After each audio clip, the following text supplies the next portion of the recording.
Chris Jericho is the best wrestler on the planet, according to Chris Jericho.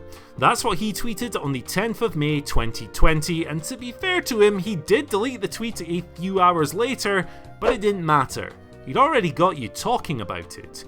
Debating who is the best wrestler in the world is tricky, but a lot of fun in most cases because most of the factors are subjective.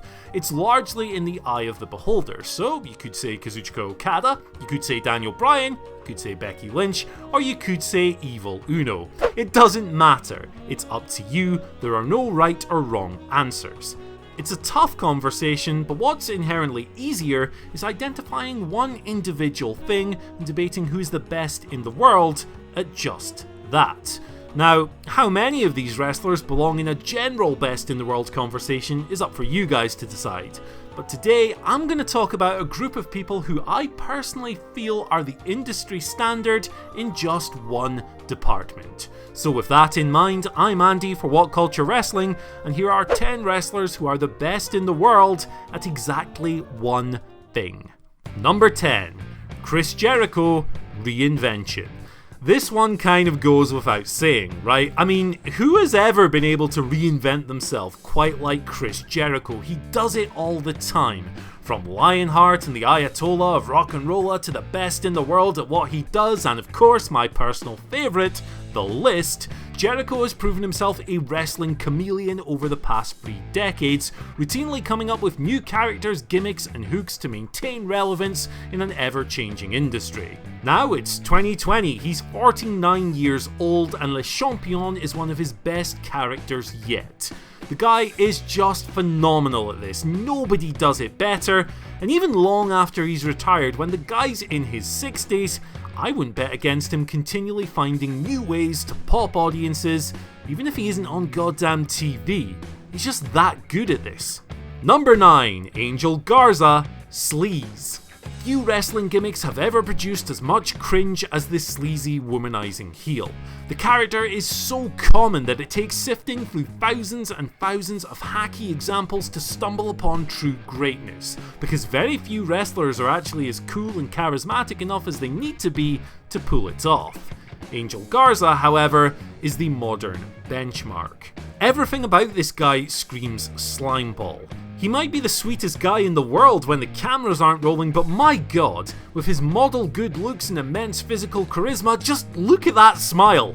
Garza looks like he was born to play this role. He's the kind of guy who looks like he'd sleep with your other half and then steal the microwave. He's got the swagger, the self-assuredness, the smugness and the showmanship. They're all there. And at 27 years old, it helps that he's phenomenal in the ring as well. This character is money, and if WWE are smart with it, they can cash in on it for decades. Number 8. Minoru Suzuki, facial expressions. And, I mean, come on, just look at the guy. New Japan's murder grandpa is one of the most terrifying men on the planet, primarily because he's so emotive with his face. Now, you know, much of his threat level comes from his background in MMA and his hyper-realistic limb-snapping wrestling style as well, but Jesus, look at that goddamn grimace. He looks like he wants to wring your neck. Admittedly, a lot of Suzuki's facial expressions vary very little from a simple format of "I'm going to kill you," but it's impossible not to look at one of his scowls and view the guy as the most believably badass fighter on the planet. Suzuki is a trained killer and none of this is rehearsed. The looks he flashes his opponents in New Japan are probably the exact same ones that he was throwing at green MMA trainees back in the 90s when he was working the Pancrase dojo. He brings that same level of disdain and disrespect to the kayfabe world, conveying more terror with a simple facial expression than most monsters do with their entire body. Look at him. Again, look at him. Terrifying. Number 7. Walter. Chops. Again, this is another one that really speaks for itself. Have you ever watched Walter wrestle? If you have, I don't think you really need much explanation on this. Walter's chops, my god, they're so much more than mere slaps. These things are designed to cave in rib cages and leave an opponent's chest looking like hamburger meats. They are really gross. They're stiff, they're impactful, they hit really hard, and my god, do they make one hell of a noise. This adds kind of like a showmanship aspect to it as well. An audience will go shh when they know Walter's about to pull off his flesh-rending, weapons-grade chops, and when he does do them, well, it's one hell of a huge hook for his matches. There's been a lot of great chop artists over the years, the Ric Flairs, the Kenta Kobashis, the Wahoo McDaniels, but I think Walter stands up with the very best of them. His chops are absolutely disgusting, and it's great really that WWE have never tried to water them down. Can you imagine Walter without his chops? It'd be like Bret Hart without a sharpshooter. It'd be alright, but... Number 6. Tomohiro Ishii, selling. Okay, a lot of you are going to go, hold on Andy, what about Dolph Ziggler when it comes to selling? Well, I'm with you, Dolph Ziggler is a really great seller, but if you ask me, and again this is just my take on the matter, don't get angry, the show-off is a better bumper than he is a seller. There's a key difference here. Both of them relate to a wrestler's reaction to taking a move, but a bump is the moment of impact and the physical response, while selling is emotional. Ziggler throws himself around, he bounces off the mat, and he makes his opponent's moves look snappy and impactful, but he doesn't quite conjure the same emotional response as Tomohiro Ishii. Nobody does. Big Tom is a legendary seller. He's one of the best of all time, frankly, and he draws incredible sympathy by conveying hurt, fatigue, and determination through body language, facial expressions, grunts, moans, and full body shutdowns. When this guy winces as a chop hits his chest, you feel every drop of his pain and more. When he clutches an arm as it's being worked over, he gives the impression that it's about to fall off. And when he clambers to his feet and slugs around the ring towards the end of a long, grueling fight, you are fooled into believing he is legitimately gassed. Nobody, and I mean nobody, draws you into the struggle more convincingly. Number 5. Samoa Joe, spoken menace. Samoa Joe is to conveying menace verbally what Minoru Suzuki is to it physically. His promos really speak for themselves. He is the most believable talker maybe ever in pro wrestling. I mean, this guy's an animal on the microphone. You believe every single threat that comes out of his mouth because he delivers them like he means it. His aggression and believability are elite, and he's so good that during the AJ Styles feud, he was able to turn a simple nursery rhyme on the man's family into something murderous, elevating a relatively lackluster feud between the ropes into something truly special. He's equal parts cold and searing, and he speaks with such a gravitas and a sense of power that it just can't be taught in any expensive wrestling school. Number 4. Dustin Rhodes, veteran sympathy. You're really messing up if you don't consider Dustin Rhodes one of the most underrated wrestlers of all times, because, yeah, sure, his career has had plenty of ups and downs over the years, but this guy was having classic TV matches with guys like Vader as early as November 1992.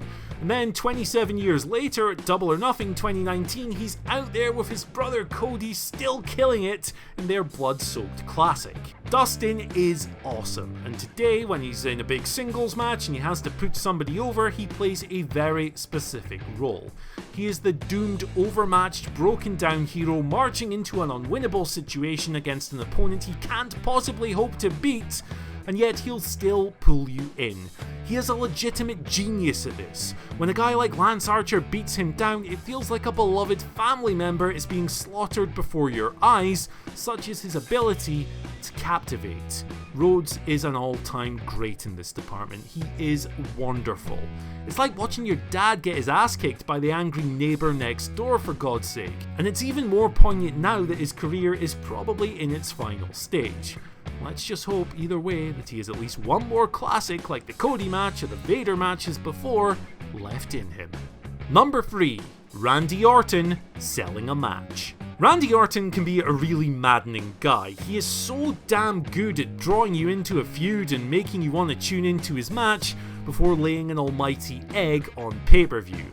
When the bell rings, he has an annoying tendency to go just way too slow and suck the life out of a hot feud. You can look at WrestleMania 36 for an example of this.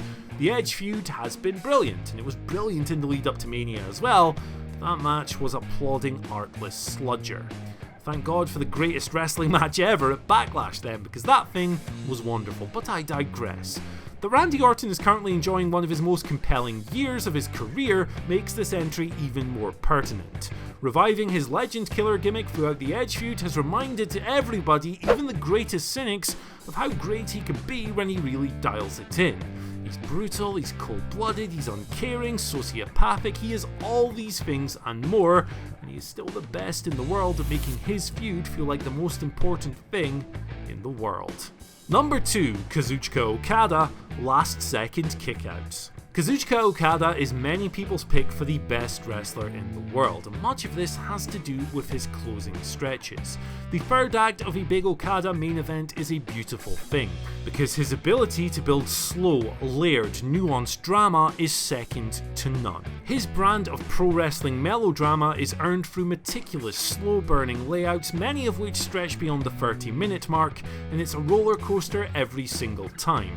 How he's able to do this without straying too far from an established formula puts him on a similar level to Ric Flair. A key component of this is Okada's ability to time a near fall, with his shoulder shooting off the apron or his legs kicking up into the air a fraction of a second before the referee's hand hits the mat for a third time. I mean, the gap is often so short that it feels like a goddamn botch. Slow the footage down, however, and you realise that Okada's timing is just instinctive, and the bastard gets you every single time. Number 1, Charlotte Flair, self-importance. The way we discuss Charlotte Flair in 2020 is very similar to the way we used to discuss Roman Reigns. The Queen, like the big dog, is being quote-unquote shoved down the audience's throats and presented at a level of prominence far and above everyone else, creating a seemingly unbreakable sense of resentment. Flair, like Roman, is flawed, but what separates the two performers is that Charlotte Flair is legitimately the best wrestler in the world at precisely one thing: carrying herself like the most important person in any given building. Charlotte has her father's sense of self-importance. Everything from the way she speaks to how she holds her head up high as she walks to the ring tells you that she's a star, and while she likely inherited much of this, she's had to work for it as well. The Charlotte Flair of 2014 was nowhere near this assured. Today, in 2020, she has a true megastar's presence. This trait makes her a really unconvincing babyface because there's nothing relatable about it. That's the way things should be. Megastars exist on a different pedestal. They should feel above you because that's what they are. And Charlotte Flair accomplishes this better than anyone else in the business. So that's our list, but what do you guys think? And can you think of any others? Let us know down in the comments section below. After that, you can follow us on Twitter at WhatCultureWWE, then myself at Andy H. Murray, where you can tell me how wrong I am. Goodbye!